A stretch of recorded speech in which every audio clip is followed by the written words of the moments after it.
पा रहा था, ये इश्यूज थे। चलिए हम टॉपिक पे आए। ठीक है, प्रैक्टिस किया आप लोगों ने कुछ थोड़ा बहुत हितेश? है? ठीक है, आज की क्लास बहुत बढ़िया क्लास है। ठीक है। हाँ, अच्छा। ना ना ना ना, ये गलती मत करना। आज के टाइम में जॉब को अपना छोटा भाई मान के काम करो। तो एक अच्छा वाला ले लो, उसके बाद रिजाइन करो। हाँ, एफर्ट डालो, इसको पैरेलली रखो, इसको कभी इसको मेन स्ट्रीम पे मत लाओ अभी, ये पैरेलल स्ट्रीम पे रखो। ये गलत फहमी होती है कि पैरेलली हम चीजों को नहीं कर सकते हैं, बिल्कुल कर सकते हैं।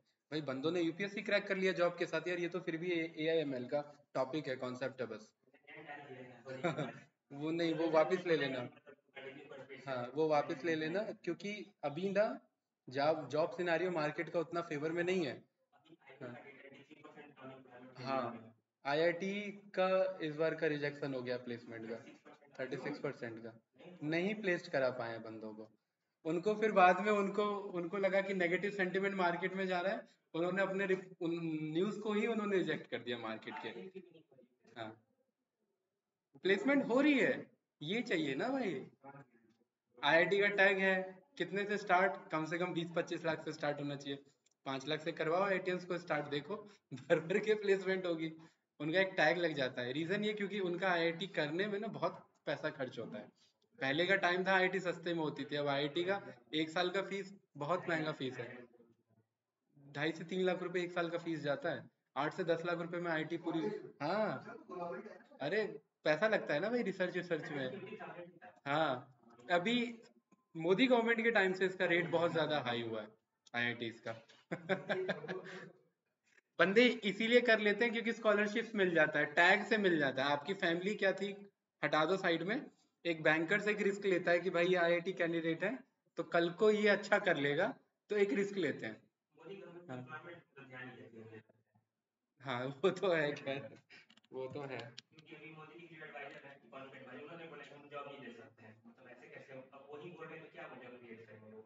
वो उनकी जो पॉलिसी है ना, वो अभी कुछ और लेवल पे है, वो खाली शो ऑफ के लेवल पे पॉलिसी बनाते हैं।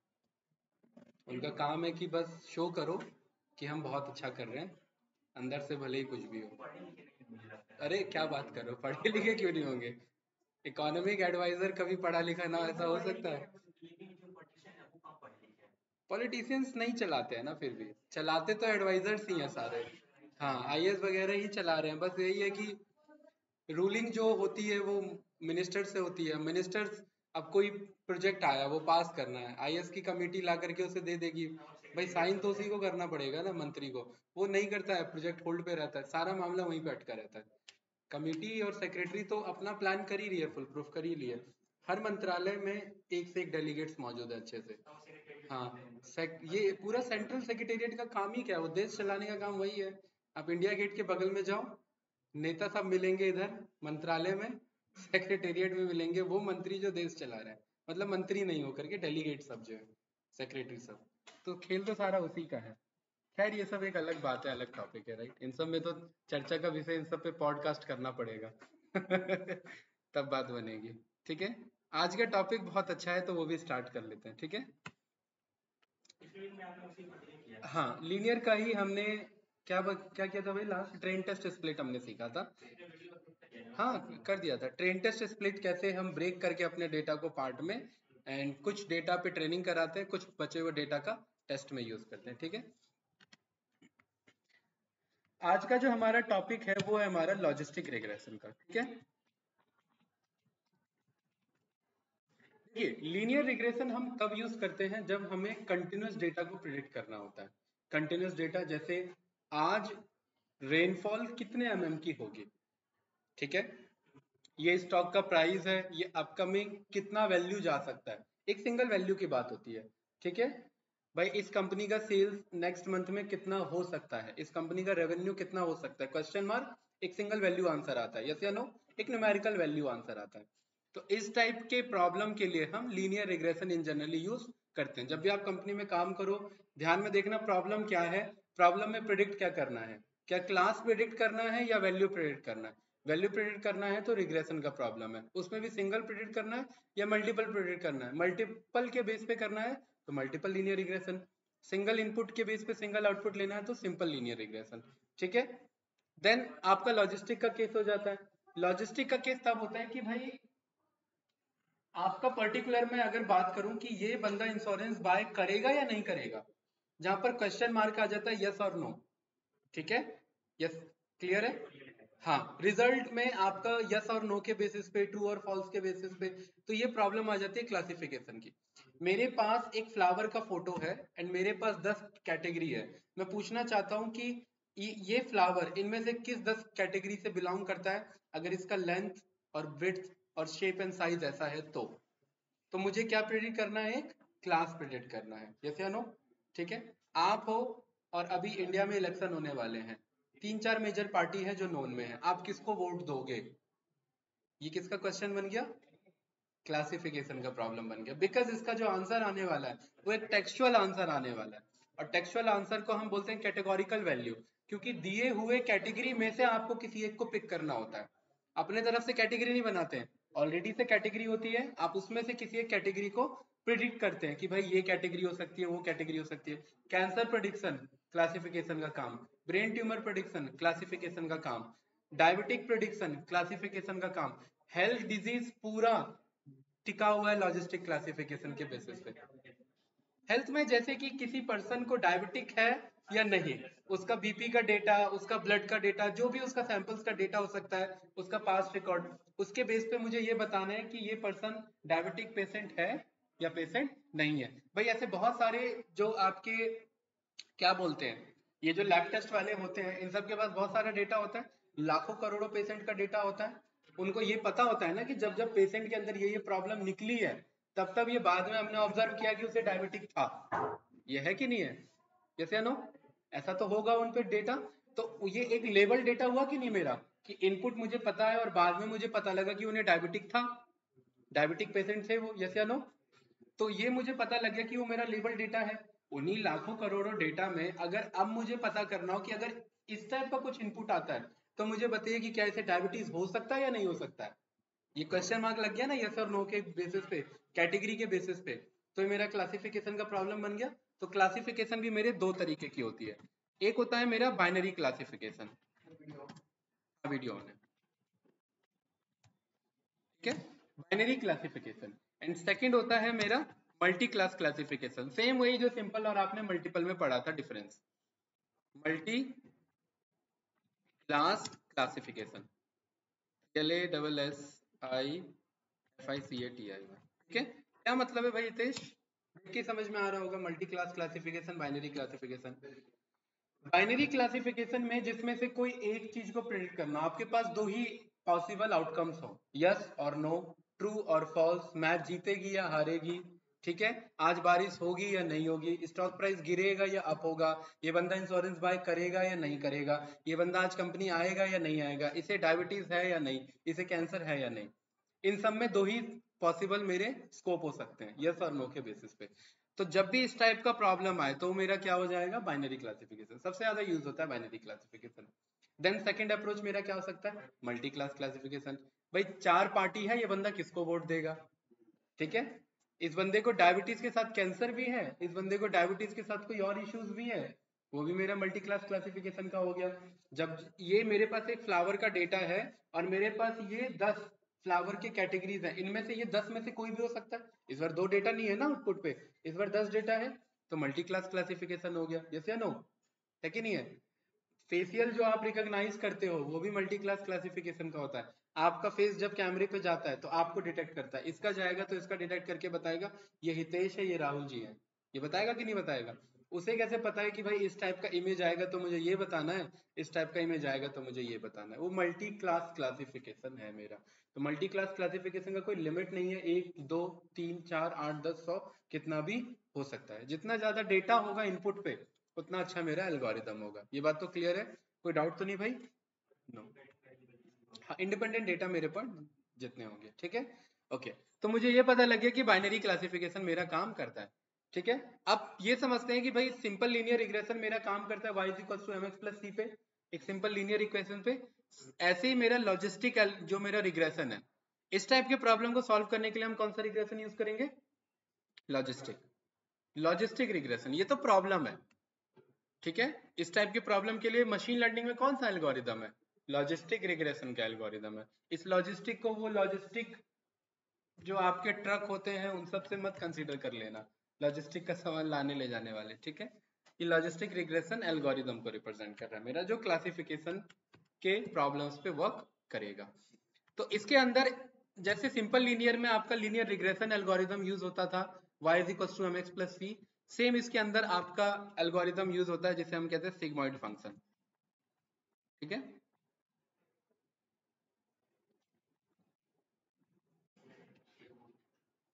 ऐसा कभी आपने इमेज देखा होगा, इस इमेज को मैं आपको एक्सप्लेन करूंगा, जस्ट मैं ओपन करके रख लेता हूँ अभी। एक तो ये इमेज है और एक मेरा ये इमेज है, ठीक है। इसे मैं सिग्मॉइड फंक्शन कहता हूँ। इस सिग्मॉइड फंक्शन की खासियत ये होती है कि इसे आप इनपुट कोई भी डेटा दो, ये आउटपुट 0 और 1 के बेस पे ही बताता है, ठीक है।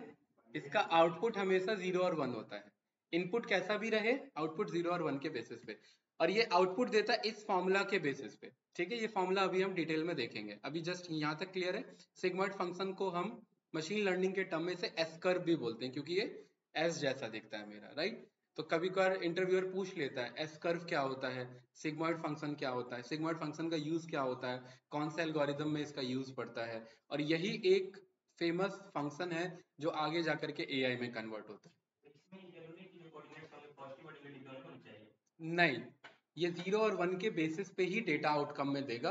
कोऑर्डिनेट्स आपके फर्स्ट कोऑर्डिनेट में ही पढ़ने चाहिए, फर्स्ट क्वाड्रेंट में। जब क्वाड्रेंट को हम 4 पार्ट में डिवाइड करते हैं ना, तो first second third fourth 4 quadrant पढ़ते हैं मेरे। हाँ, ये तो वैल्यू को शो कर रहा है ना, ये वैल्यू को शो कर रहा है मेरा। देखिए x का वैल्यू ये जस्ट ये बताने की कोशिश कर रहा है कि पर्टिकुलरली x इनपुट डेटा है आपका। इनपुट डेटा अगर इन जनरली पॉजिटिव होता है, लेकिन अगर डेटा ही आपका वैसा है जो नेगेटिव हो, तो कर्व मना थोड़ी ना करेगा। कर्व हर क्वाड्रेंट में वेरी करेगा आपका। फिर ये पूरे कोऑर्डिनेट को यूज कर लेगा, जो भी आपका कोऑर्डिनेट सिस्टम होता है, चारों कोऑर्डिनेट्स और चारों क्वाड्रेंट को आपको ये यूज कर लेगा। क्लियर है? इसमें कुछ पूछना है? ये देखेंगे अभी हम, ये हमारा फंक्शन क्या रिप्रेजेंट करता है, मैथमेटिकल अप्रोच है। हाँ भाई, एक आपका क्वाड्रेंट ये आपका ऐसे ये है, ठीक है। अगर ये कर्व बना रहा है तो ऐसे बनेगा ना, हो सकता है x से लेकर के माइनस एक्स तक या y तक हो जाए। एक बार में तो दो ही यूज होगा। मैं ये कहना चाह रहा हूँ पूरा कार्टेशियन पूरा यूज, ये जो मेरा कार्टेशियन प्लेन होता है ना, ये पूरा मेरा यूज हो सकता है आइदर मेरा फर्स्ट क्वाड्रेंट में, क्योंकि ये डिपेंड करता है मेरा एक्स डेटा कैसा है। एक्स अगर नेगेटिव डेटा आ रहा है तो उसे शो करने के लिए ऑफकोर्स नेगेटिव क्वाड्रेंट पे जाना पड़ेगा मुझे। वाई अगर नेगेटिव डेटा आ रहा है तो ऑफकोर्स उसे शो करने के लिए मुझे नेगेटिव पे जाना पड़ेगा, ठीक है। लेकिन ये जो वैल्यू रहेगा ये मेरा 0 से नीचे नहीं जाएगा, ये मेरा 0 से 1 पे ही रहेगा, अब पे ही रहेगा y की वैल्यू। ये देखेंगे कैसे कैलकुलेट होता है, ठीक है। चलिए इसको थोड़ा सा स्टार्ट करते हैं। जैसे फॉर एग्जांपल मान लेते हैं मेरे पास एक डेटा है, एक डेटा हम यहां पर बना लेते हैं। एक्सेल पे मैं आ जाता हूं और एक टेम्परेरी डेटा हम खुद का बनाते हैं, एज,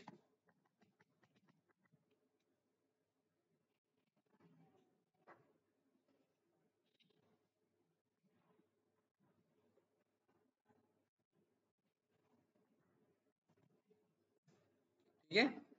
ये मेरा क्या रिप्रेजेंट कर रहा है? एज, और इस बंदे ने इंश्योरेंस बाय किया है या नहीं किया है, और ये कुछ पास्ट डेटा है मेरे, ठीक है।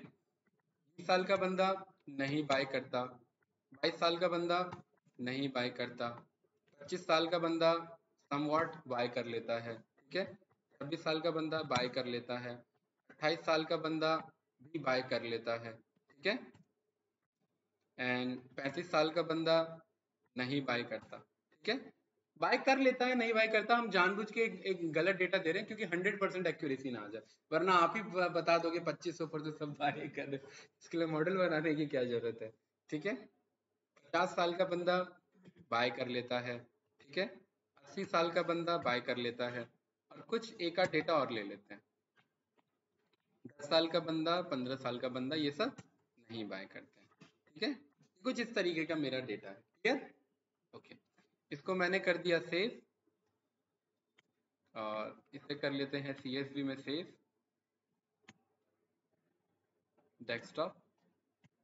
इसका हमने नाम रख दिया insurance.csv, लिखने की जरूरत नहीं है .csv, यहाँ पर आकर के ठीक है, save, okay, yes and cut.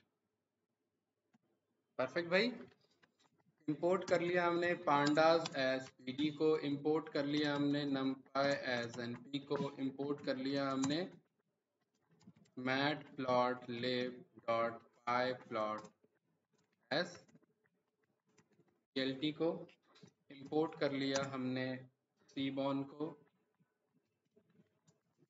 ठीक है। ये 4 की तो हमें रिक्वायरमेंट पड़ेगी ही पड़ेगी।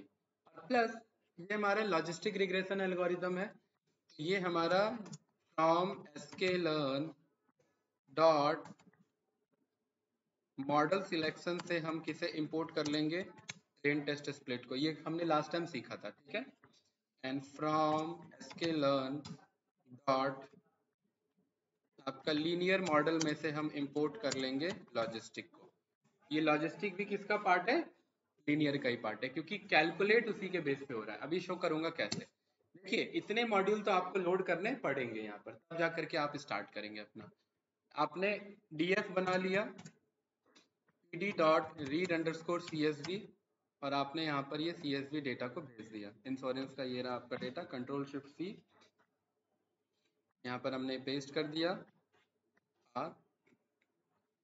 और ये रहा मेरा डीएफ, ठीक है। चलिए अब इस डीएफ के बेसिस पे मैं क्या कर रहा हूँ, plt.scatter प्लॉट कर रहा हूँ, ये देखने के लिए कि मेरा डेटा कैसा दिखता है मुझे, राइट। न्यूमेरिकल वर्सेस न्यूमेरिकल को स्कैटर प्लॉट शो कर देता है इजीली। तो यहाँ पर मैंने बोल दिया df.age को आप शो कर दो, कॉमा df.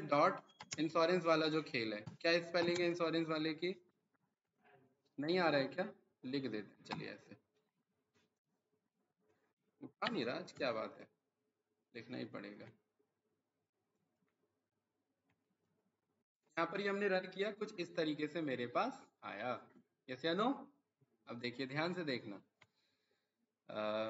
इसका कलर का वैल्यू R कर देते हैं, ठीक है। एंड मार्कर को अगर मुझे डायमंड रखना है तो कुछ इस तरीके से मेरा आ जाएगा। समझ में आ रहे हैं डायग्राम देख के, बहुत इजी है, थोड़ा सा डिकोड करने की कोशिश करो।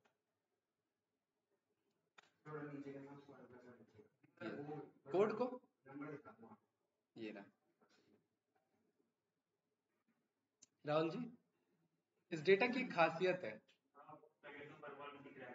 नहीं वो तो ठीक है, एक और खासियत है कि ये डेटा 2 ही लैंग्वेज में बात करता है। हाँ, या तो ये यहाँ पाया जाएगा या तो ये यहाँ पाया जाएगा, या कि ये कहीं बीच में पाया जा सकता है क्या, नहीं पाया जा सकता भाई, है कि नहीं है, राइट। मुझे एक ऐसा लीनियर मॉडल बनाना है, ध्यान से देखना, मैं इस इमेज को कर लेता हूँ कट,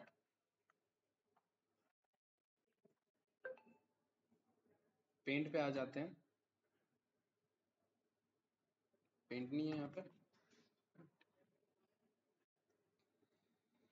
मुझे एक ऐसा लीनियर मॉडल बनाना है, अगर मैं एक प्रिडिक्शन लाइन यहाँ पर ऐसे भेज सकूं, ऐसे इस तरीके से, ठीक है, राइट। तो मुझे ये पता लग जाएगा कि पर्टिकुलरली यहाँ पर कहीं पर 0.5 की वैल्यू आ रही होगी इधर, यस या नो, ठीक है। मैं ये कह सकता हूं कि अगर मेरे लाइन का, प्रिडिक्शन लाइन का वैल्यू 0.5 से अबव रहा तो मतलब बंदे ने इंश्योरेंस बाय किया होगा, यस या नो। अगर मेरे प्रिडिक्शन लाइन की वैल्यू 0.5 से कम रही तो उसने इंश्योरेंस बाय नहीं किया होगा। इसको थोड़ा सा समझना, देखना ध्यान से। यहां पर मैं जैसे ही आ रहा हूं तो अगर मैं इस वाले एज को लूं, 45 साल के एज को लूं, तो 45 साल का एज का ये प्रिडिक्शन लाइन क्या कह रहा है, यहां पर कह रहा है कहीं 45 कहां पर आएगा, हाँ हाँ 45 की वैल्यू यहां पर कहीं आएगी, देखिए यहां पर कहीं आएगी 0.5 के अप्रोक्सीमेट आएगी, राइट, इधर कहीं आएगी। तो जी ये मेरा 0.5 और 0.5 से अबव है, तो इस बंदे ने इंश्योरेंस बाय किया होगा। और यहां पर अगर मैं कोई डेटा बात करूं ऐसे, तो इसका प्रिडिक्शन वैल्यू क्या आ रहा है, 0.5 से कम आ रहा है। भाई ये जो लाइन जा रही है इससे मेरी कम आ रही है ना इसकी वैल्यू, मतलब इस बंदे ने इंश्योरेंस बाय नहीं किया होगा। अब यहाँ पर मेरा मॉडल कह रहा है कि यहाँ पर इस बंदे ने, ये जो मेरा 25 साल का बंदा है, इसने इंश्योरेंस बाय नहीं किया है, लेकिन एक्चुअली में इसने क्या किया है, बाय किया हुआ है कि नहीं है। तो यानी कि ये जो लीनियर मॉडल है, ये लीनियर मॉडल मेरा कैपेबल नहीं है कि डायरेक्टली आंसर मुझे दे दे, यस या नो। इसी लीनियर मॉडल को अगर मैं कुछ इस तरीके से बना सकूं, अगर मैं कुछ इस तरीके से बना सकूं अपने लीनियर मॉडल को, ध्यान से देखना,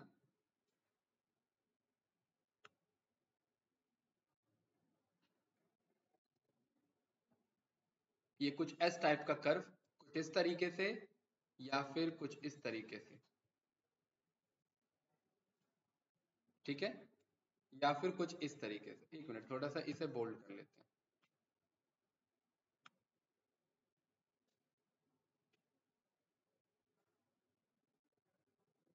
ये कुछ इस तरीके से मेरा अगर ये कर्व बन पा रहा है, वो लीनियर ही रहेगा, लेकिन ये मेरा एस कर्व रहेगा।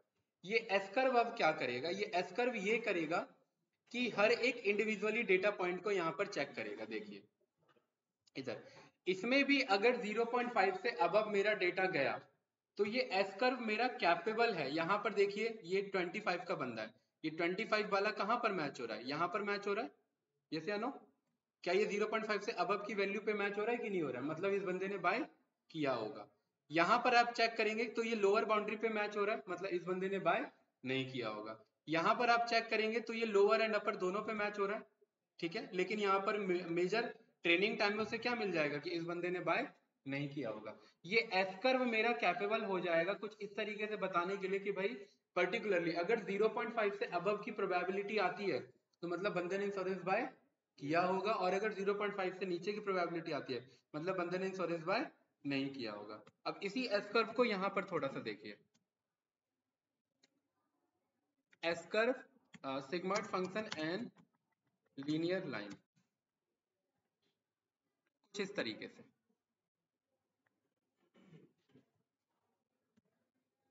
देखिए मेरा ये ऐसे ही डेटा पॉइंट है कि नहीं है, सेम यही वाला ऐसे ही कुछ प्लॉट किया था। अगर मैं लीनियर रिग्रेशन ऐसे बनाने की कोशिश करता हूं तो ये कुछ वैल्यू को प्रेडिक्ट कर पाएगा और कुछ वैल्यू को प्रेडिक्ट नहीं कर पाएगा, जो कि गलत हो जाएगा। इसी लाइन को अगर हितेश मैं थोड़ा सा कर्व में दे दूं कुछ इस तरीके से, ठीक है, कुछ इस तरीके से अगर मैं कर्व में दे दूं, तो यहां पर जो भी वैल्यू 0.5 से अबव जा रही है वो बंदा इंश्योरेंस बाय कर रहा है, और जो भी वैल्यू 0.5 से बिलो जा रही है वो बंदा इंश्योरेंस बाय नहीं कर रहा है। तो लॉजिस्टिक रिग्रेशन में हमारा मेन फंक्शन क्या होता है, ये लाइन के हेल्प से इस लाइन को बेंड करना ऐसे कि ये कर्व का फॉर्म ले ले, और कर्व के बेस पे फिर मैं इस कर्व पे जो मेरी वैल्यू आ रही है, अगर वो वैल्यू 0.5 से अबव आ रही है तो मतलब वो 1 की तरफ जाएगा, अगर वो वैल्यू 0.5 से बिलो आ रही है तो वो 0 की तरफ जाएगा, और अगर वो एग्जैक्ट 0.5 पे आ रही है तो भी मैं 1 की तरफ उसे कंसीडर करूंगा। या आपको दोनों शो करना है तो दोनों शो कर सकते हो। हाँ 0.5 50% प्रोबेबिलिटी है मेरा यहाँ पर। मॉडल ये कहता है कि अगर 50% से ऊपर जा रहा है तो आप उसे नेगेटिव क्यों मानो, और अगर वो 50% से नीचे आ रहा है तो आप उसे पॉजिटिव क्यों मानो, यस या नो। कोई डाउट, कोई कंफ्यूजन इस वाली स्टेटमेंट में, नो no. तो मेरा ओवरऑल अप्रोच मेरा यहाँ पर क्या होगा कि भाई आप यहाँ पर 0.5 से अबव लो तो मेरा लॉजिस्टिक रिग्रेशन में मेरा मॉडल वैल्यू देगा। तो आप मुझे ये बताओ हितेश, अगर मैं इस वाले डेटा पॉइंट की बात करूं, मेरे कुछ डेटा पॉइंट्स यहाँ पर ज्यादा है और कुछ डेटा पॉइंट यहाँ पर मेरे कम है। ये क्या चीज का,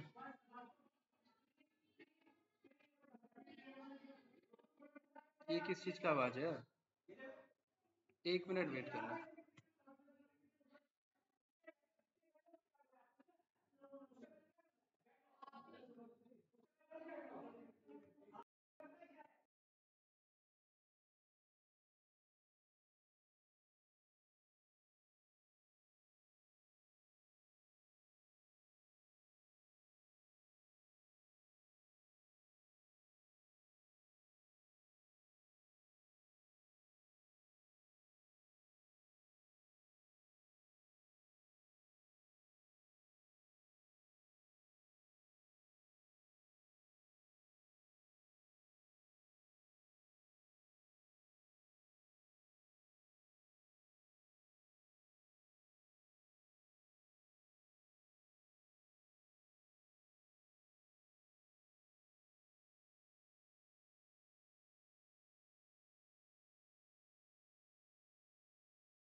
ये तो अपना लॉजिस्टिक हो जाता।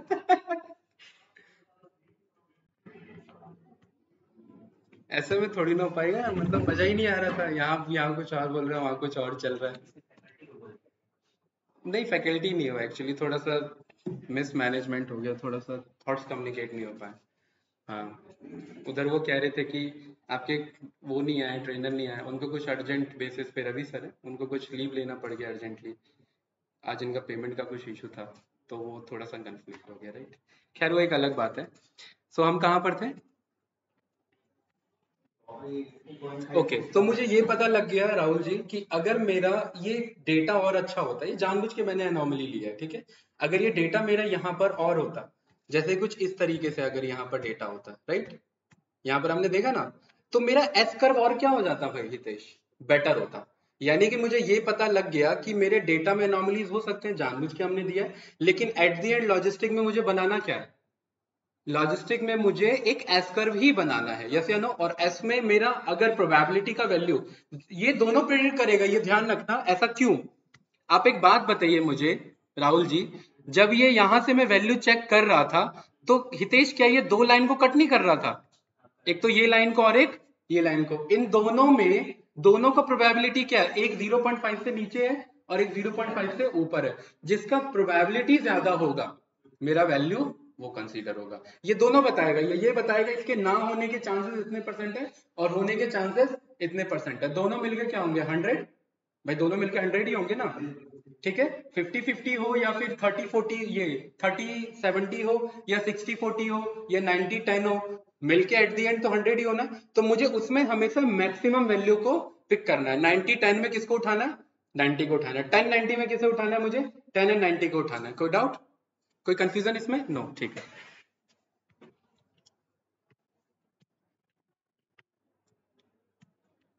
तो यहां पर आप एक काम करेंगे कि भाई ये तो मुझे पता लग गया कि मुझे एस कर्व यहां पर बनाना है। अब राहुल जी यहां पर ये देखिए, ये जो आपका सिग्मॉइड फंक्शन है, ये सिग्मॉइड फंक्शन एक बेसिक मैथमेटिकल फंक्शन पे मेरा वर्क करता है। बेसिक मैथमेटिकल ये वैल्यू क्या है, अगर मैं किसी भी नंबर को, वन को, अगर मैं किसी बड़े नंबर से डिवाइड करता हूं तो उसकी वैल्यू 0 तरफ जाएगी या 1 तरफ जाएगी?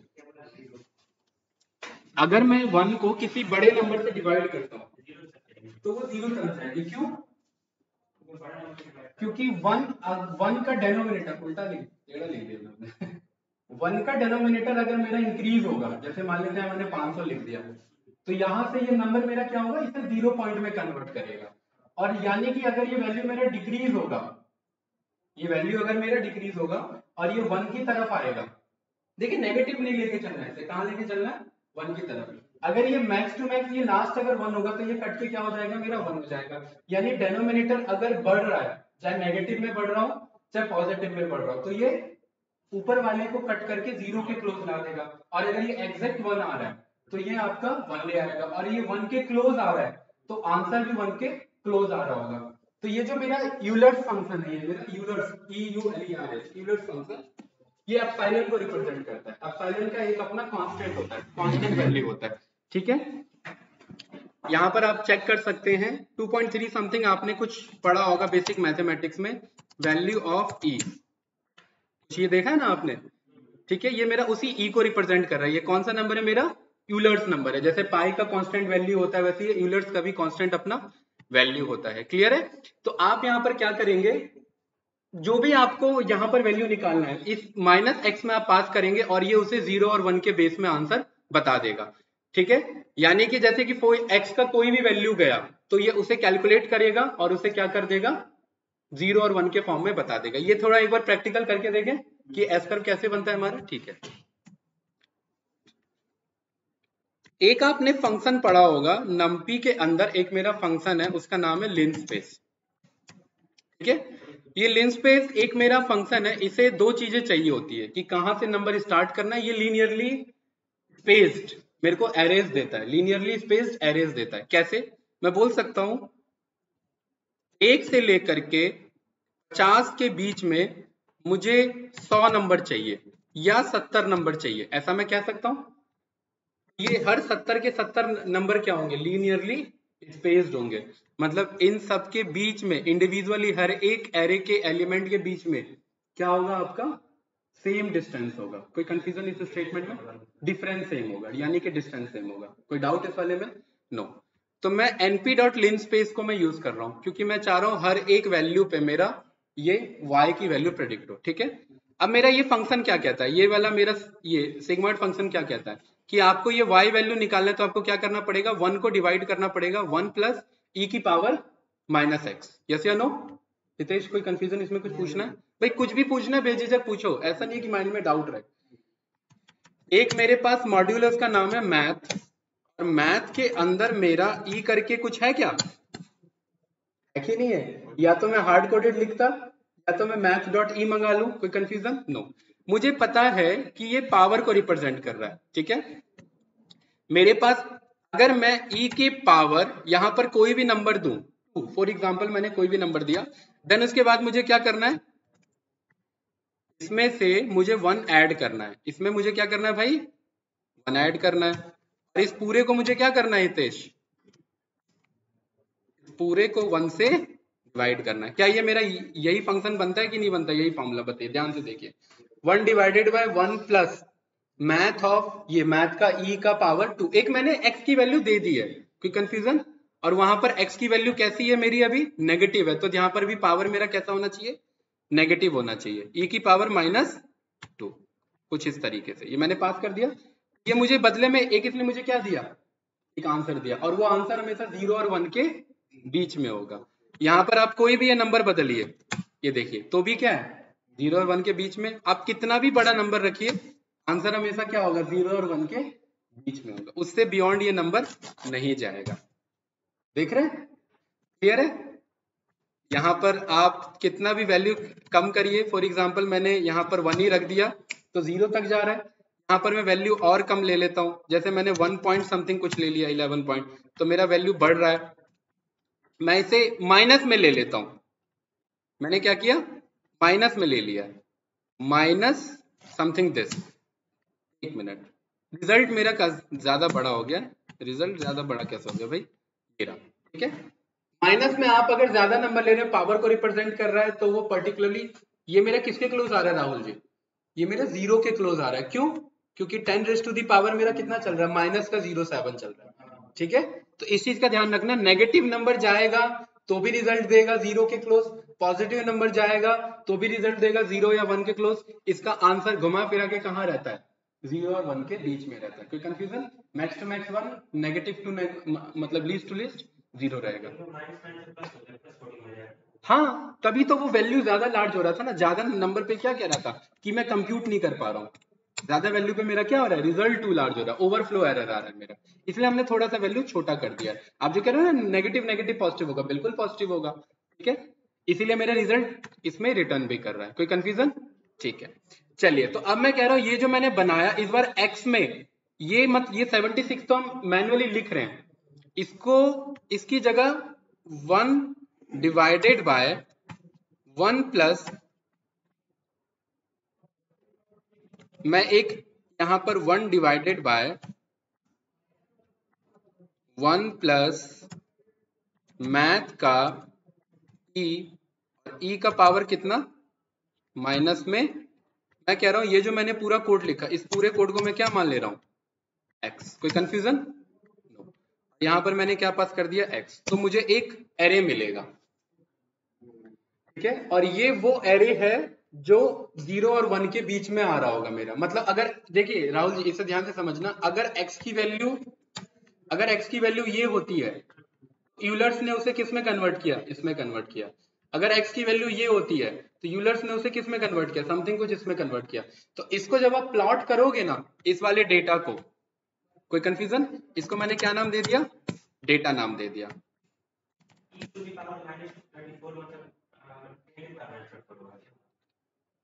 e raise to the power, e की वैल्यू है 2.7 समथिंग, ये करके देख लेते हैं, यहाँ वाला था ना, कहाँ वाले का बता, अच्छा ये वाला, हाँ हाँ, ये तो क्लोज टू 0 हुआ ना, मतलब 34 टाइम्स 0 है, 0 0 0 0 0 0 0 0, देन उसके बाद 9.8 है, तो यानी वो क्लोज टू क्या हुआ, वो क्लोज टू 0 ही हुआ मेरा, ठीक है। ये ई अलग है और ये ई अलग है, ये यूलर्स का ई है, और ये एक्सपोनेंट वाला ई उसको रिप्रेजेंट कर रहा है जो 10⁻⁴ को रिप्रेजेंट करता है। मैंने इसे डेटा के में अंदर स्टोर कर दिया, और मेरा एक प्लॉट है plt डॉट प्लॉट में बनाऊंगा, और यहाँ मैंने डेटा को पास कर दिया। तो मुझे क्या देखने को मिला कि कुछ एस कर्व जैसा बन रहा है, बन रहा है कि नहीं बन रहा है? लेकिन हितेश कहेगा कि सर वो नीचे वाला डेटा कहाँ है? ये एस बना तो ऊपर वाला आ गया। ऐसा इसीलिए हुआ क्योंकि हमने यहाँ पर 1 से ही स्टार्ट किया था, मुझे कुछ पीछे से स्टार्ट करना है। तो मैं यहाँ पर बोल देता हूँ एक काम करो, -20 से स्टार्ट करो, 50 तक जाओ, ये रन करो, ये रन करो, और कुछ इस तरीके से दिखाओ मुझे। ये बन रहा है कि नहीं बन रहा है एस का? ये बैकएंड में सिग्मॉइड फंक्शन क्या करता है मेरा, यही। अब आपको सिमेट्रिकली लेना है, तो 20 से लेकर के 50 में कितना डिफरेंस होता है? 70 -20 है ना, तो 20 0 तक हो गया, 50 वहां तक हो गया, तो 70 का डिफरेंस हुआ ना मेरा। ठीक है, तो आप एक काम कर सकते हैं, आप बोल सकते हैं कि भाई पॉजिटिव वैल्यू -20 है, सॉरी पॉजिटिव वैल्यू 50 है और नेगेटिव वैल्यू 20 है, इसलिए पॉजिटिव का ग्राफ ज्यादा जा रहा है और नेगेटिव का ग्राफ कम जा रहा है। तो मैं बैलेंस ले लूं एकदम, तो मैं -20 से 20 ले लूं, ये दोनों बैलेंस पड़ेगा मेरा। ये रन करेंगे तो कुछ इस तरीके से मेरा प्रॉपर एस कर्व जैसा बना कि नहीं बना? यस या नो? तो ये बैकएंड में ये जो मेरा सिग्मॉइड फंक्शन आ रहा है कुछ इस तरीके से ही आ रहा है मेरा। कोई कंफ्यूजन इस वाले स्टेटमेंट में भाई? ठीक है, अब मुझे पता लग गया कि यहाँ पर 0.5 से जो अब जाएगा, जैसे कि एक मैं यहाँ पर एक और मेरे को पीएलटी में एक फंक्शन मिल जाता है जिसे मैं कहता हूँ एक्सिस एच लाइन। इस एक्सिस एच लाइन को मुझे ये बताना होता है कि कहाँ पर मुझे शो करना है। तो मैं इसे बोल देता हूँ कि y की वैल्यू कितनी रखो भाई? y की वैल्यू रखो 0.5। इसे मैंने रन किया तो यहाँ पर देखिए कि 0.5 की एक मेरी लाइन आ चुकी है। अब ये क्या रिप्रेजेंट कर रहा है कि कहीं पर भी वैल्यू, जैसे 35 साल वाला बंदा इंश्योरेंस बाय करने के चांसेस है, 20 साल वाला बंदा इंश्योरेंस बाय करने के चांसेस नहीं है। अब ये इंश्योरेंस वाला क्वेश्चन नहीं था, ये जस्ट मैं समझाने के लिए स्टेटमेंट दे रहा हूँ। ठीक है, ये कर्व इंश्योरेंस वाले का नहीं बना है, ये कर्व नॉर्मली हमने खुद से बनाया जिसका इंश्योरेंस से लेना देना नहीं। 0.5 तो प्री डिफाइन है, उसे हम चेंज नहीं करेंगे क्योंकि वो बीच का प्रोबेबिलिटी है भाई। 50% से कोई चीज अब जाती है तो उसे आप हायर रेंज में मानेंगे, और जैसे राउंड ऑफ करते हैं यार, वो राउंड ऑफ का भी वही क्राइटेरिया रहता था ना मेरा। बस लॉजिस्टिक में भी वही सिग्मॉइड फंक्शन इसी के बेस पे काम करेगा मेरा। ठीक है, और जो मेरा आर्टिफिशियल इंटेलिजेंस का न्यूरॉन्स होता है वो इसी सिग्मॉइड फंक्शन पे बेस्ड होता है मेरा। एक हजारों करोड़ों न्यूरॉन होते हैं और हर न्यूरॉन अपने आप में एक सिग्मॉइड फंक्शन है। हाँ, वो जो एक्चुअली जो प्रिडिक्ट करता है ना वैल्यू, वो यही प्रिडिक्ट करता है कि 0 और 1 आउटपुट देने का काम 0 1 में कौन करेगा? Sigmoid function. और न्यूरॉन का क्या काम होता है? 0 1 में बात करना। तो जितने भी लाखों करोड़ों न्यूरॉन्स होते हैं वो हर एक सिग्मॉइड फंक्शन ही होता है। ठीक है भाई, जैसे यहाँ पर मैंने टच किया तो यहाँ के नर्वस सिस्टम ने, यहाँ के न्यूरॉन्स ने क्या किया? आउटपुट दिया, या तो 0 या 1 के बेस पे देगा। 1 दिया इसका मतलब कुछ फ्रीक्वेंसी में चेंजेस है, सेम एज इट इज मेरा आउटपुट कौन देगा एआई में? ये सिग्मॉइड फंक्शन देगा। ठीक है, तो ये बहुत इंपॉर्टेंट हो जाता है। समझ में आया? प्लॉट हमने कुछ इस तरीके से किया, कि कंफ्यूजन इस वाले में? ठीक है, चलिए तो अब हम अपने डेटा पे आ जाते हैं। देखिए जानबूझ के मैंने गलत डेटा लिया, इस डेटा को फिर से करेक्ट करके दोबारा से लेंगे, कोई डाउट तो नहीं भाई? ठीक है, इसका मैंने क्या नाम रखा है? इसका मैंने डीएफ नाम रखा है। डीएफ पे आ गए। अब डीएफ में हितेश क्या करें? ट्रेन टेस्ट स्प्लिट कर लें। ठीक है, ट्रेन टेस्ट स्प्लिट कैसे करते हैं हमने पढ़ा हुआ है। ट्रेन टेस्ट स्प्लिट को कॉल करेंगे, डीएफ का एक्स पास कर देंगे। डीएफ का एक्स क्या है मेरा? एज। ठीक है, और एक्स को ऐसे नहीं पास करते हैं, हमने ये पढ़ा हुआ है ना, तो मेरा डेटा फ्रेम में होना चाहिए, इसे मैंने ऐसे पास कर दिया। दूसरा मुझे वाई पास करना है, वाई मैंने पास कर दिया, बंदा इंश्योरेंस बाय कर रहा था या नहीं कर रहा था। देन हमने लास्ट टाइम पढ़ा था हितेश की इसमें में क्या पास करना होता है? रैंडम। आप लास्ट क्लास का कोड देखना ना, हमने बहुत इंपॉर्टेंट लेवल पे कोड रन किया कि कौन सा रैंडम स्टेट। जब हमने लास्ट टाइम कोड रन किया था ना, कहीं कहीं पे एक्यूरेसी हमारा 30% भी आ रहा था, कहीं 60 भी आ रहा था, कहीं 100 भी जा रहा था। तो हमने यही चेक किया था कि 100 कहाँ पर आ रहा है, और उस मॉडल को हमने यूज किया था फिर। हाँ, वीडियो रिकॉर्डेड है। चलिए अभी ले लेंगे कि इन जनरली कल हम लास्ट टाइम में क्या सीखा था कि वो डेटा फ्रेम में होना चाहिए। ये मैंने यहाँ पर रन कर दिया। देन इसके बाद मैंने क्या लिखते हैं यहाँ पर भाई? टेस्ट साइज, कि मुझे कितना डेटा टेस्टिंग के लिए रखना है। कितना डेटा हम टेस्टिंग के लिए रखते हैं? 20% रखते हैं, तो मैंने 20% बोल दिया। अब मुझे पता है ये जो मेरा एरे है ये एरे मेरा रिटर्न करता है यहाँ पर पर्टिकुलरली इस चीज को। ये लास्ट टाइम मैंने बताया था, x train, Y train, x test and y test. ये मेरा 4 डेटा हो जाता है। राहुल जी आप लास्ट टाइम का वीडियो देखोगे ना, डिटेल में बताया मैंने। इतना क्लियर है? देखिए आपके पास वो एक बड़ा सा ये बोर्ड है, व्हाइट बोर्ड है। इस व्हाइट बोर्ड को आपने 2 पार्ट में डिवाइड कर दिया, एक तो ट्रेनिंग डेटा और एक टेस्टिंग डेटा। अब ट्रेनिंग डेटा भी तो 2 पार्ट में डिवाइड होगा ना, एक तो एक्स और एक वाई, और टेस्ट वाला भी डेटा भी 2 पार्ट में डिवाइड होगा, एक्स और वाई। तो इसलिए इसके 4 पार्ट हो गए हमारे, एक्स का ट्रेन, वाई का ट्रेन, एक्स का टेस्ट, वाई का टेस्ट। कोई डाउट तो नहीं? ठीक है। जैसे इस कोड को रन करेंगे, कोड सक्सेसफुली रन हो चुका है मेरा। कंफ्यूजन इस वाले में? नो। आप कह रहे थे यहाँ पर हमने df डॉट एच क्यों नहीं लिया? कंफ्यूजन? नो। इन जनरली हम डेटा फ्रेम पास करते हैं। एक डेटा है सीरीज में तो हमने पास कर दिया, एक से ज्यादा भी तो एक्स हो सकता है ना, उस केस में क्या जाता है, वो डेटा फ्रेम जाता है। इसलिए सिंगल डेटा को भी हम डेटा फ्रेम ही दे देते हैं। अगर नहीं देना, एक ही डेटा है तो सीरीज दे दीजिए, कोई इशू नहीं है। कोई कंफ्यूजन इस स्टेटमेंट में? नो। लेकिन ये ध्यान रखना, ये एक ही सीरीज होगा तभी, एक से ज्यादा एक्स हैं तो वो डेटा फ्रेम का पार्ट होना चाहिए मेरा। ठीक है, चलिए अब यहाँ पर हम क्रॉस वेरीफाई करते हैं कि भाई मेरा सबका लेंथ बराबर आया कि नहीं आया। एक्स ट्रेन का लेंथ इतना है, मतलब इसने टोटल कितने डेटा है मेरे? 10 डेटा है। 10 का 80% कितना होता है? 8।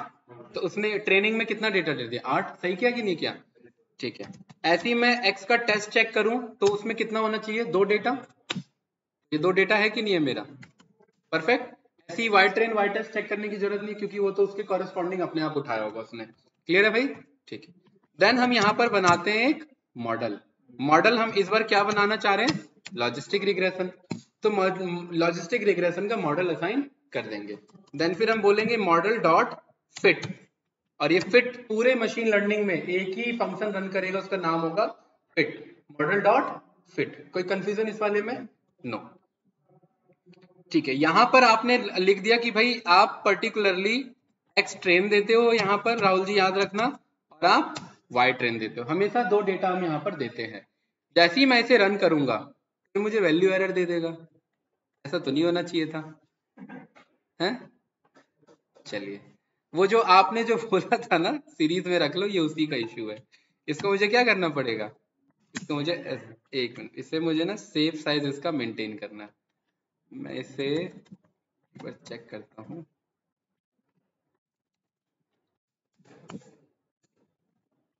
और यहाँ पर y ट्रेन है ना, ठीक है, वही रखना। ठीक है, तो सिंगल डेटा है लॉजिस्ट, ये मेरा लीनियर में काम कर जाता है, लेकिन इन जनरली हम डेटा फ्रेम के कॉन्सेप्ट में ही पास करेंगे, इसलिए मैंने बाय डिफॉल्ट भी पहले वही रखा था। एक्सट्रेन और एक्सटेस्ट तो बन जाएगा उससे, लेकिन मॉडल पे काम नहीं करेगा वो चीज। ठीक है, तो ये मेरा इस तरीके से बन के आ जाता है ब्लू कलर का। इसका मतलब क्या है कि मेरा मॉडल रेडी है क्या करने के लिए? प्रेडिक्ट करने के लिए। ट्रेनिंग हो चुका है, पढ़ाई हो चुकी है उसकी। अब तो पढ़ाई हो चुकी है, तो सबसे पहले हम ये देखना चाहते हैं ना कि उसका स्कोर कैसा है। उसने जब टेस्ट दिया तो उसका स्कोर कितना आया, राइट? हाँ सर, रिमोट है, ये तो इसकी रिमोट है।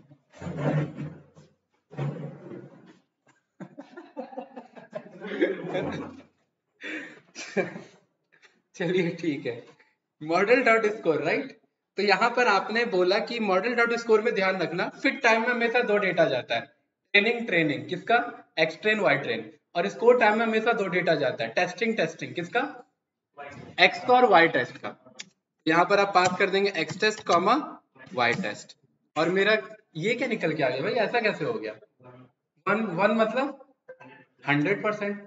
अब राहुल जी बताएंगे 100% इसने ट्रेनिंग कैसे कर लिया? पर मतलब जबकि 80% ही डेटा दिया था मैंने, 20 तो रखा हुआ था, उसके बावजूद भी इसका एक्यूरेसी कितना है? 100%। सोचो। नहीं, ओवरफिटेड तो नहीं है, लेकिन एक इशू था इसलिए ये 100% हुआ। वो इशू ये था कि यार हम पे डेटा ही बहुत कम है। ये मशीन लर्निंग बना हुआ है बड़े डेटा को ट्रेन करने के लिए। हम डेटा कितना दे रहे हैं? 10 डेटा। 10 डेटा को उसको पैटर्न समझने में कितना टाइम लगेगा? वो तो सारा समझ के बैठ जाएगा ना, इसीलिए मेरा मॉडल स्कोर 100 है। ठीक है, यही अगर 10 लाख डेटा होता तो कुछ समझ में आता है हमें। ठीक है, हाँ ट्रेनिंग, वो ट्रेनिंग किया, टेस्ट किया, देन उसके बाद उसने बता दिया। स्कोर मतलब कि जब आपको टेस्ट वाला मैंने क्वेश्चन पेपर दिया तब आप कितना अच्छा स्कोर कर पा रहे हैं, तो उसमें कितना स्कोर कर पा रहा है? 100%। इसका मतलब उसकी ट्रेनिंग क्या हुई होगी, अच्छी हुई होगी। क्यों अच्छी हुई है, क्योंकि डेटा बहुत कम था। ठीक है, ये ध्यान रखना भाई। स्कोर हमें पता लग गया। मॉडल के अंदर हमारे पास एक और फंक्शन, उसका क्या नाम है, प्रिडिक्ट। इस प्रिडिक्ट को हमेशा एक डेटा जाता है, उसका नाम है एक्स टेस्ट। क्या जाता है, एक्स टेस्ट। जैसे ही आप एक्स टेस्ट बोलोगे तो ये आपको बदले में बताएगा वाई टेस्ट। क्या बताएगा, वाई। मतलब अगर देखिए एक्स टेस्ट में हमारे पास क्या डेटा था, पहले तो ये देख लो एक्स टेस्ट में क्या डेटा था कि 50 साल का बंदा और 15 साल का बंदा। 50 साल के बंदे के लिए वो क्या कह रहा है, 1, मतलब वो बाय करेगा। और 15 साल के बंदे के लिए वो क्या कह रहा है, 0, मतलब वो बाय नहीं करेगा। क्या हमारे मॉडल ने सही प्रेडिक्ट किया, सही, राइट। और एक्चुअली मेरा क्या था इसका आंसर, अगर आप चेक करेंगे तो वाई टेस्ट के अंदर में एक्चुअली आंसर छुपा हुआ है आपका। वाई टेस्ट में क्या था एक्चुअल आंसर, 1 and 0। और आपके मॉडल ने भी क्या प्रेडिक्ट किया, 1 and 0। और इसीलिए उसकी एक्यूरेसी और 100, ये स्कोर क्या निकला, 100% निकला। देख रहे हैं। अब सवाल तो ये आता है ना कि हमारे पास डीएफ है और हमारे पास सारे एज नहीं है। अब मैं आपसे पूछता हूँ राहुल जी, बताइए 27 साल का बंदा है या 36 साल का बंदा है, बाकी करेगा नहीं करेगा, दिया ही नहीं है, लेकिन हमारा मॉडल तो हमें बताएगा ना। आपने यहाँ बोला मॉडल डॉट प्रिडिक्ट, और प्रिडिक्ट हमने क्या पास किया, 36। मुझे क्या बता रहा है, बाय करेगा।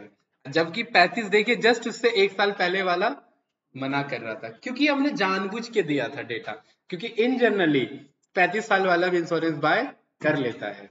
वो जानबूझ के हमने एनोमलीज रखा था कि कहीं 35 के चक्कर में वो 36 को तो जीरो नहीं कर रहा है। नहीं नहीं, वो तो नहीं नहीं, वो कुछ और शो कर रहा है। वो ये शो कर रहा है कि आपने मतलब डेटा फ्रेम के बेस में डेटा नहीं दिया है, आपने टेम्परेरी लिस्ट में डेटा दे दिया। ठीक है, वो उस चीज को शो कर रहा है। वो उसका कोई, ये हमने लास्ट टाइम वार्निंग हमने पढ़ा था ना हटाने का, इंपोर्ट कर लेंगे। वैसे हम वार्निंग्स हटाते नहीं है कभी भी, अनलेस और अनटिल जब तक हम प्रेजेंटेशन ना दे रहे हो। ठीक है, वार्निंग्स हमारे लिए यूजफुल होता है, क्योंकि वार्निंग एरर नहीं है, वार्निंग फ्यूचर्स वार्निंग्स को शो करता है। ठीक है, यहाँ पर हम क्या लिख देंगे, ठीक है, तो वार्निंग इग्नोर हो जाएगा मेरा। ठीक है, और क्या लिखा है भाई कि अगर 36 साल का बंदा होता है तो इंश्योरेंस बाय करेगा। चलिए, अब आपने अपने मैनेजर को ये मॉडल बना के दे दिया और मैनेजर बैठ के क्या कर रहा है, प्रेडिक्ट कर रहा है। बताओ भाई, 22 साल का बंदा नहीं करेगा, अंदाजा आप सब भी लगा ही रहे हो। ठीक है, 35 साल का बंदा है करेगा, 23 साल का बंदा। ठीक है, हम ये देखना चाह रहे हैं कि ये कहाँ पर ब्रेक इवन हो रहा है इसका। 24 साल का, अच्छा 55 पे 1 दे रहा है, 28 पे 1 दे रहा है, 26 पे 0 दे रहा है, 27 पे 1 दे रहा है। 27 से ये ब्रेक इवन लेके चल रहा है ना। 27 एंड अब आपको ये ज्यादातर बाय करेगा, वही कहता है। नहीं नहीं, ऐसा नहीं है, वो मॉडल बना हुआ है। अगर अभी इन जनरली हाँ ही करेगा, क्योंकि हम पे डेटा कम था ना। ठीक है, उसके अकॉर्डिंग ट्रेनिंग लिया। अगर डेटा ज्यादा होता, नेस्टेड होता, कहीं पर 80 साल वाला नहीं बाय कर रहा है, ठीक है, तो इसकी ट्रेनिंग और अच्छी होती। अब इसके अंदर एक और मेरा फंक्शन है, उसका नाम है मॉडल डॉट प्रिडिक्ट प्रोबेबिलिटी। क्या नाम है, प्रिडिक्ट प्रोबेबिलिटी।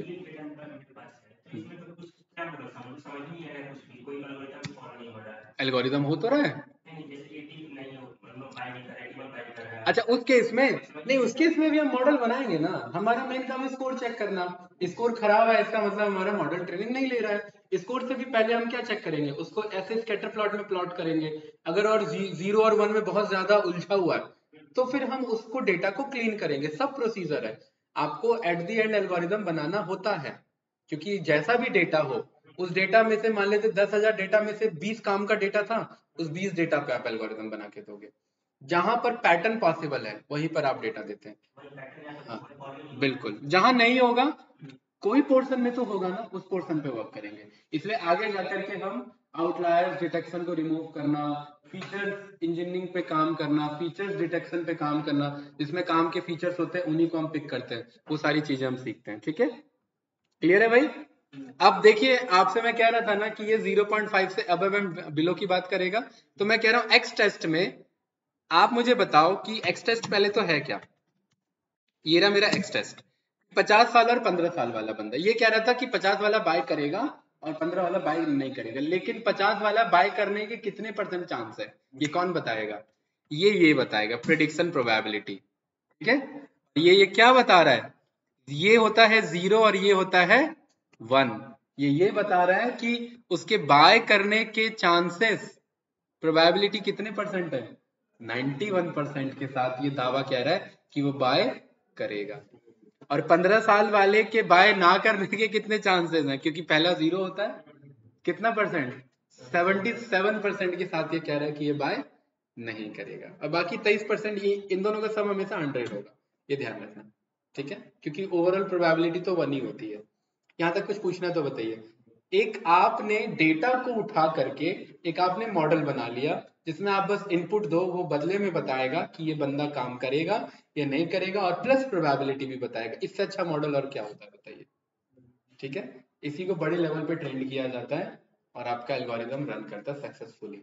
ठीक है, कुछ पूछना है इसमें हितेश? कोई तो मामला होगा भाई इसमें, कुछ तो पूछना होगा कुछ है? कल को हम ईमेल डिटेक्ट करने वाला बनाते हैं इसी के बेस पे। गूगल पे में जो मेल आता है ना स्पैम का और वो हैम का, इसी पे काम करता है कि भाई स्पैम है तो इसे स्पैम में भेजो, स्पैम नहीं है तो इसे बंदे को शो करो। बैकएंड में बहुत सारे एल्गोरिदम्स काम करते हैं ऐसे। ठीक है, फास्ट काम करता है। कुछ पूछना है इसमें? हाँ, जैसे कुछ बंदों को गलत प्रेडिक्ट कर देगा भाई, वो तो रहता ही है ना, वो तो ये चांसेस ऑफ अनसर्टेनिटी हमेशा मेंटेन है। बंदा बोलता है, साइंटिस्ट बोलता है कि आज रेनफॉल होने के चांसेस हैं, नहीं भी हो सकती है।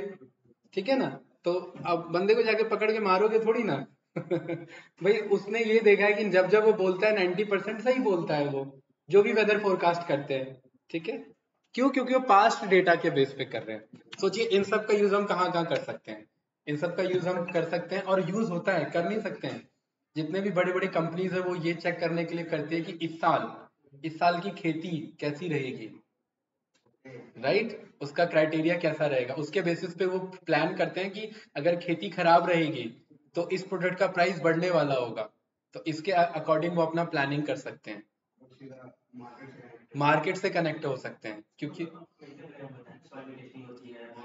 आपके में कर सकते हैं, और इसका तो बहुत अच्छा यूज होता है। किसान अपना सॉइल लेकर के आया, सॉइल लेकर के आपने कुछ टेस्ट उस पे परफॉर्म किए, कुछ इनपुट पैरामीटर्स पे, एट द एंड आपको क्या बताना है कि इस सॉइल में ये खेती हो सकती है। अगर ये खेती हो सकती है तो इसका सीड डालो, ये नहीं हो सकती तो इसका सीड मत डालो।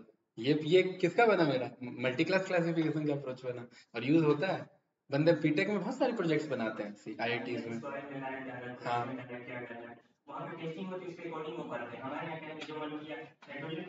हाँ, तो डाल दो। अच्छा तो मशीन लर्निंग इन चीज में हमें हेल्प करता है। एक मेरे पे एक क्लाइंट का प्रोजेक्ट आया था, एनजीओ की तरफ से ही थे। उनको उनको चाहिए था कि उनके पास ना अलग अलग वो मतलब किसानों के लिए सॉल्यूशन देना चाहते थे कि किसान सब अपने भैंस का फोटो खींचे बफेलो का और ऐप उनको ये बता दे कि ये कौन से ब्रीड का है। किसानों को पता नहीं होता इन जनरली, ठीक है, कौन से ब्रीड का है, तो इसका जो मिल्क देने की कैपेसिटी है वो क्या हो सकती है और इसका मार्केट का प्राइस क्या हो सकता है अभी के करंट सिनेरियो के अकॉर्डिंग। तो वो फोटो खींचते ही उसे मॉडल को बताना चाहिए। तो ये पूरा प्रोसेस था हमारा एआई का। हाँ, क्लासिफिकेशन का था और प्लस एआई का था। वहां पर हमें ओपन सीवी इमेज प्रोसेसिंग पे काम करना था। हजारों करोड़ों इमेज हमें चाहिए थे कि अगर ये इमेज होता है तो ये बफेलो होता है, ये इमेज होता है तो ये बफेलो होता है। हमने उनको यही बोला कि भाई हमें इमेज ला के दो, तभी एल्गोरिदम बन सकता है। तब ये वो इमेज ही नहीं ला पा रहे थे और जब तक इमेज नहीं आएगा तब तक वो एल्गोरिदम में जाएगा नहीं। जब तक डेटा नहीं आएगा इनपुट, तो आउटपुट क्या आएगा? पर उनका प्रोजेक्ट वहीं पर अटक गया। ठीक है, हाँ, हम सीखते हैं। एआई तक का है ना आप दोनों का, या खाली एमएल तक का है? हाँ, तो एआई में इमेज जाता है हमारा, शाहरुख खान का इमेज जाएगा, प्रेडिक्ट करके बताएगा कि ये शाहरुख खान है, सलमान खान है, और प्रोबेबिलिटी बताएगा कि इस इमेज के सलमान खान होने की इतनी प्रोबेबिलिटी है एंड शाहरुख खान होने की इतनी प्रोबेबिलिटी है हाँ, लाइफ के लिए ना हमें फिर डेटा चाहिए। जैसे कैसे? जैसे अभी तक के जो स्टार्स हुए, उन स्टार्स का फोटो प्लस उन स्टार का एज कितना रहा है, मतलब बॉलीवुड स्टार्स जो भी रहे, जैसे अगर बंदा ये फोटो रहा है, मतलब ये हीरो रहा है, तो उसकी एज इतनी रही है, तो उसके अकॉर्डिंग मतलब उसने ये मूवीज की हैं तो उसके ये एज रही है। हाँ, इतना वेट रहा, इतना हाइट रहा, तो उसकी ये एज रही। तो ऐसे ही इनपुट देंगे तो आप मुझे बताएगा इसकी एज कितनी हो सकती है। और एस्ट्रोटॉक जो आप यूज करते हैं पामिस्ट्री वालों, क्या करता है वो यही करता है। हाँ। भाई कोई 80 साल का बंदा, उनके पास डेटा फीड हो रखा है, कोई एक बंदे का ऐसा डेटा फीड हो रखा है जो 10 साल में ऐसा दिखता था, 20 में ऐसा दिखता था, 70 में ऐसा दिखता था, 80 में ऐसा दिखता था, उसी डेटा के रिफ्लेक्स में आपके चेहरे पे मैपिंग करा रहा है वो। उसका कुछ चेहरा उठाएगा, आपका कुछ चेहरा उठाएगा, दोनों को मर्ज करके दे देगा। एग्जैक्ट कहाँ मैच होता है। अब एआई बहुत ज्यादा ट्रेंड हो चुका है, एडवांस हो चुका है, अब तो मैच करा देता है भाई। अब आप देखते हो आजकल इंस्टाग्राम पे आप रील देखोगे कि हार्दिक पांड्या हो गया, रोहित शर्मा हो गया, और ये मुकेश अंबानी के बेटे की शादी हो रही है, कोई वो रील चल रहा है, देखा होगा, बहुत पॉपुलर रील था, है। और पूरा चेहरा मैच होता है उसमें, शाहरुख खान पीछे है, सलमान खान पीछे, देखा होगा आपने वो रील। वो सोचो, वो फेस मैपिंग हो रहा है पूरा, उसे डीप फेक बोला जाता है, ठीक है। हाँ, ठीक है, तो एआई आगे जाकर के बहुत एडवांस हो जाएगा, और ये सब तो यूं ही सॉल्व हो जाएंगे। हाँ, देखा था वो वीडियो मैंने। जैकमा का रिप्लाई क्या होता है उस पे, जैकमा क्या जैकमा को ना क्रिटिसाइज, वन एंड ओनली अभी तक जैकमा बहुत अच्छा motivational speaker plus philanthropist, entrepreneur सब कुछ रहा है। उस एक वीडियो ने उसे बहुत क्रिटिसाइज कर दिया, क्योंकि दो दो शार्प माइंड सामने बैठे थे, एक तरफ इलॉन मस्क बैठा था, एक तरफ जैकमा बैठा था, दोनों अपने ट्रेड के सुपीरियर बंदे हैं, दोनों ने कम्युनिटी को प्रूव किया हुआ है कि हाँ हम वर्दी हैं बंदे, ठीक है। लेकिन वहां पर जैकमा का कन्फ्लिक्ट हो गया इलॉन मस्क से, कि वो कह रहा था एआई बहुत सुपीरियर होगा, वो आगे जाकर के सब कुछ ओवरटेक कर देगा। जैकमा ने काउंटर दे दिया कि नहीं, ह्यूमन ब्रेन को कोई भी ओवर पावर नहीं कर सकता, एंड मुझे नहीं लगता, आई डोंट थिंक सो, कि मतलब ऐसा इन फ्यूचर कभी होगा। तो इलॉन मस्क का रिप्लाई रहता है उस पर कुछ अच्छा खासा, कि मैं किससे बात कर रहा हूँ। हाँ, अभी तो गायब है वो। हाँ। 3 महीने कहाँ, उसे 2 साल हो गए हैं, गायब है वो तब से। हाँ, हो सकता है निपटा दिया। चाइना में चलता है कम्युनिज्म, कम्युनिस्ट की पार्टी है। दैट इज द रीजन कि यहाँ पर जो लोग चाह रहे हैं कि इस बार बीजेपी ना जीते, ठीक है। क्योंकि जब कोई पार्टी बैक टू बैक जीतना स्टार्ट कर देती है ना, तो वो अपना डिक्टेटरशिप ला देती है, मोनोपोली हो जाता है। 400 प्लस सीट हो गए, कानून हम बना सकते हैं, बदल हम सकते हैं, संविधान हम बदल सकते हैं, जो कोर्ट में, सुप्रीम कोर्ट में जो जज बैठा है उसकी नियुक्ति हम कर सकते हैं, हम उसे हटवा सकते हैं। ये बहुत बड़ी पावर हो जाती है, और ये धीरे धीरे इनडायरेक्टली कम्युनिज्म को प्रमोट करता है। हाँ, तानाशाही बढ़ जाती है, और वो आपको पता नहीं लगता। जैसे आपने देखा होगा पुतिन के बहुत सारे फॉलोअर्स हैं, है ना। चाइना में शी जिनपिंग के बहुत सारे फॉलोअर्स हैं, ऐसे ही यहाँ मोदी जी के भी बहुत सारे फॉलोअर्स हैं। वो लोगों को लगता नहीं है कि ये डिक्टेटरशिप आ चुका है, लेकिन वो आ चुका होता है।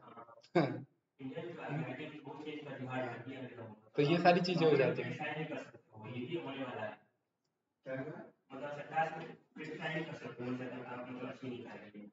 पहले क्या था कि ओपनली क्रिटिसिज्म एक्सेप्टेड था, और इनफैक्ट कोई मूवी आती थी तो सबसे पहले क्रिटिक से पूछा जाता था कि भाई आपका क्या ओपिनियन है। आजकल क्या है कि क्रिटिसिज्म अलाउ ही नहीं है। आप गवर्नमेंट के फेवर में बोलो तो आपको अवार्ड मिलेगा, फेवर में नहीं बोलोगे, अगेंस्ट में बोलोगे तो आप जेल में भी जा सकते हो, ठीक है। क्योंकि हर बंदा, इंक्लूडिंग मी, आप, कोई, हर बंदा से आज कल कोई ना कोई गलती हो रखी है।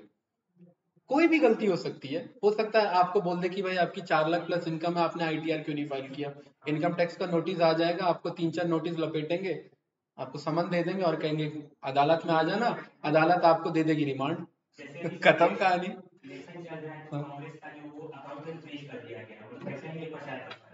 हाँ, हाँ, खैर ये सब सारी चीजें रिकॉर्ड हो रही है, तो ये वीडियो प्राइवेट ही रहे तो सही है। ये पब्लिक तो नहीं होगी ये वीडियो कभी। हाँ, कहीं अचानक से ये बंदे एमएल पढ़ते पढ़ते पॉलिटिक्स में बार बार आ जाते हैं। तो वो चीजें हैं, ठीक है। चलिए यहाँ पे कुछ पूछना तो बताइए, इसमें कोई डाउट?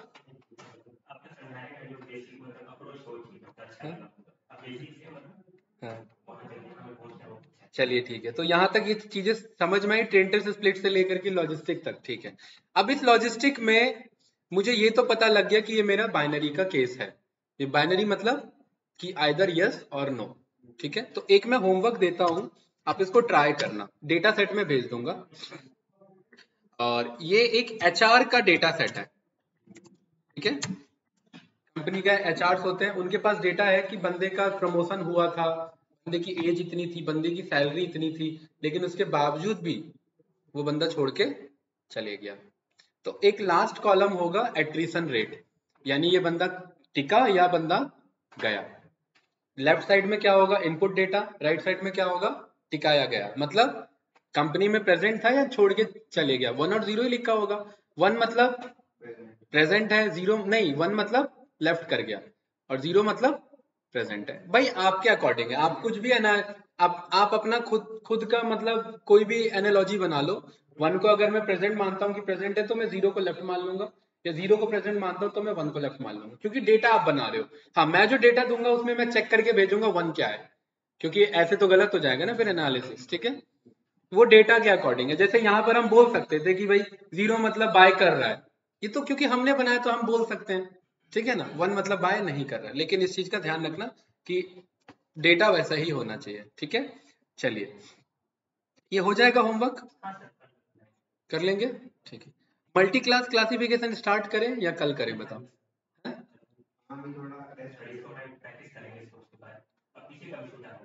अच्छा। ऐसे में हमको लग रहा है बहुत पीछे हो जाएगा हम सब का सिलेबस है। चलिए कल लेकिन मल्टी क्लास जरूर कर लेंगे फिर, ठीक है। हाँ, कल मल्टी क्लास में ना, क्योंकि एक्चुअली ये तो चलो बेसिक था लॉजिस्टिक का, सिंपल। एक्चुअल लॉजिस्टिक में यूज होता है मल्टी क्लास। कल बहुत सारे एल्गोरिदम पे काम करना है हमें। कल हमें एक डेटा फ्लावर के डेटा सेट पे काम करना है। कल हम, आप जो इमेज कह रहे हैं ना, हम कल इमेज देंगे और कल ही वो देखिए प्रेडिक्ट करके बताएगा। हाँ, इमेज वाला करेंगे हम, ठीक है। तो इसीलिए चलिए इतना ही रखते हैं फिर, ठीक है। हाँ, कल आते स्टार्ट कर देंगे। हाँ। हाँ, मैं ये डाउनलोड कर देता हूँ।